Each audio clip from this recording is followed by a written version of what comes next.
A friend of mine from a very, very long time ago contacted me recently, and one of the questions she asked me was like, "And tell me, how is life treating you?" And in the first second, I wanted to, like many lines of answers and boxes of answers open in my head. In the same time, I was thinking I will send her like all kinds of emojis that are like available and everything. And I was reflecting. This question came back to me this morning, and it's such a beautiful, light-hearted, and innocent question, right? How is life treating you, or how has life been treating you? So beautiful, right? Just I love the vibration of this question. And but then I was like, wait a minute,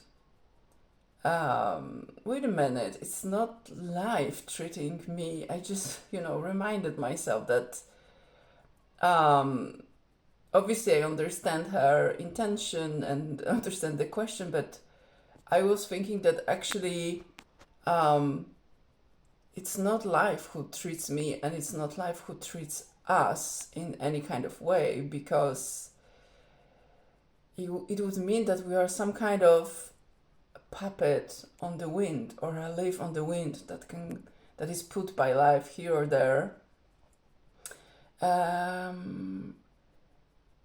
Because actually I believe very strongly, I've been really learning, testing that in practice, and reflecting about that, how it all works since forever, actually, since I remember. But like my personal development journey and spiritual journey started quite a long time ago. I believe 15 years ago, around.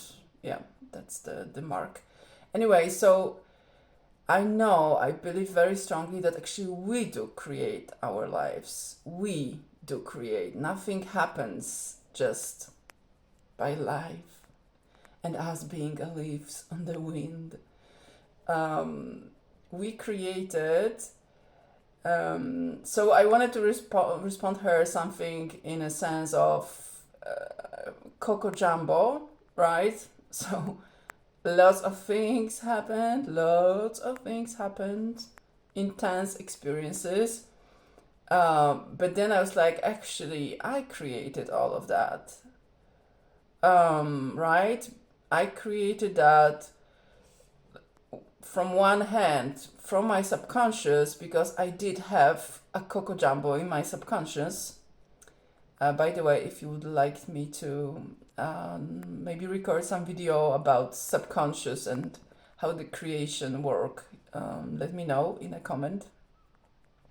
But on the other hand, and coming back to my previous video, the other truth, which is in the same way it's true that the first one with the subconscious, is that it's because it's my journey.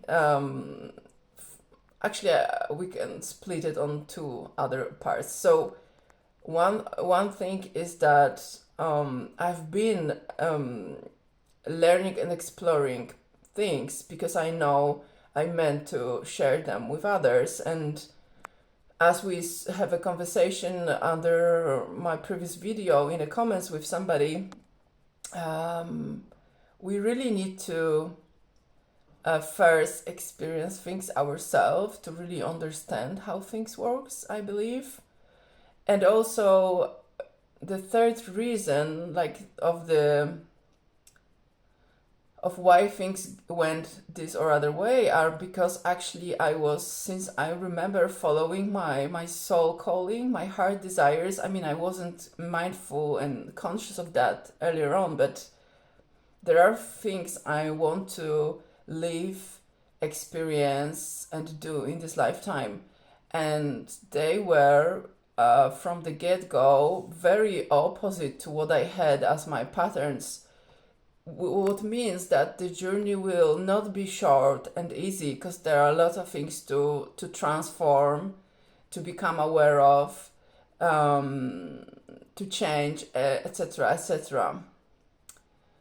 The good news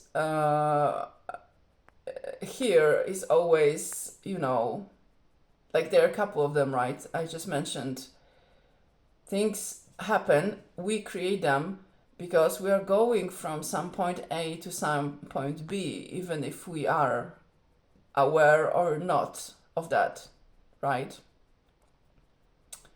And also, if we created unconsciously, right, even like unconsciously, the Coco Jumbo in some area of our life or all of them, or we go through stuff, it also means we can create something else, right? We can maybe not uncreate it, but we are the author of the creation, right? So we decide what we will do with our creation, what kind of meaning we will give to our creation, and what we will create next, and what use we will get from the results of our previous creations. So the power is anyway in our hands. Always and every time, even if I know how hard sometimes it's to remember about that, especially in the middle of the hurricane, right? But that's one of the reasons why I'm here and I'm showing up to remind you.